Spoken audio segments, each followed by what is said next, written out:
આ વખતે ભારતીય જનતા પાર્ટી ચૂંટણા પછી જોઈએ તો પોરબંદરના સાંસદ હોય કે જુનાગઢના સાંસદ એ અહમની રીતે બદલાની રીતે જેમણે મત ના આપ્યા હોય એને ટાર્ગેટ બનાવીને એને પહેલા તો એ ટાર્ગેટ બનાવે છે એવું દેખાય છે। ભારતીય જનતા પાર્ટીની વાત કરીએ તો મોદી સાહેબ આવ્યા ત્યારથી કેશુભાઈ લઈને ગુજરાતમાં 101 આગેવાનોને ઠામ કરી દીધા, એમ કહીએ તો કઈ અતિશયોક્તિ નથી। સેન્ટરની વાત કરીએ તો જ્યારથી સેન્ટરમાં ગયા ત્યારે અડવાણી સાહેબથી લઈને મુરલી મનોહર જોશીથી લઈને 101 આગેવાનોને ત્યાં પણ એમણે ઠામ કર્યા છે। નિર્ભય નેતા પસંદ નથી, નિર્ભય નેતા હોય તો પોતે લોકોનો અવાજ ઉઠાવી શકે।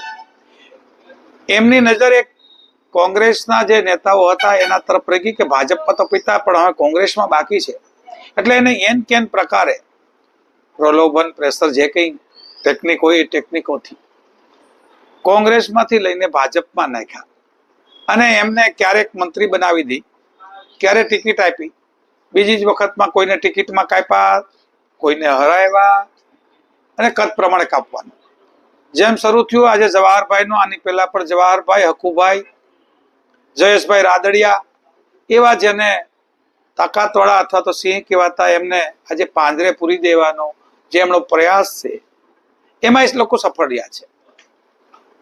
મારું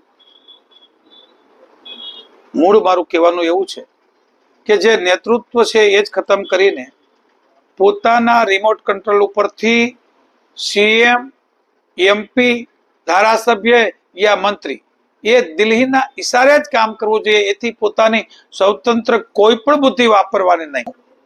જવાહરભાઈને ઓળખું છું ક્યાં સુધી, એ ગુજરાત આહિર સમાજના પ્રમુખ પણ છે, અમારા વડીલ છે અને એ નીડર છે। આટલી વાત ખરી કે એના લોહીમાં ડરી જવું એવું નથી।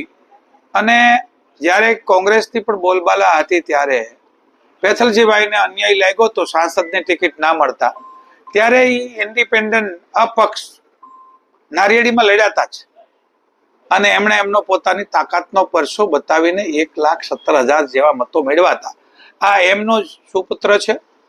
એ ભારતીય જનતા પાર્ટીની ગમે એટલી બોલબાલા હોય તો પણ એમનાથી ડરીને ના બોલવું, યા તો એની વાત છે યોગ્ય સ્ટેજ ઉપર ન રાખવી, એવું સ્વાભાવિક ના કરે। પણ એટલી પણ વાત હું તો માનું છું કે એ ભારતીય જનતા પાર્ટીને વળગેલા છે અત્યારે અને વળગીને રહેશે, પણ એમનો અવાજ દબાવી દે અને એ શાંત બેઠા રહે એની પ્રકૃતિ નથી, એમ હું જાણું છું। આથી અત્યારે તો એ ભાજપમાં છું, હું કોંગ્રેસમાં છું અને હું તો જવાહરભાઈને એમ આપના માધ્યમથી કહું કે આ રોષ એમણે ચૂંટણી પહેલા કર્યો હોત તો પોરબંદર અને જુનાગઢ સીટમાં મોટો ફાયદો થાત, એટલે એમણે સમય ગુમાવ્યો એ એમના માટે, એમની સત્યતા માટે, એમની નિડરતા માટે નુકસાન થયું છે। નહીં તો ભારતીય જનતા પાર્ટી બહુ ડાઈ વેલી થઈ ગયો હોત, આ અવાજ એમને ચૂંટણી પહેલા ઉઠાવવાની જરૂર હતી એમ માનું છું।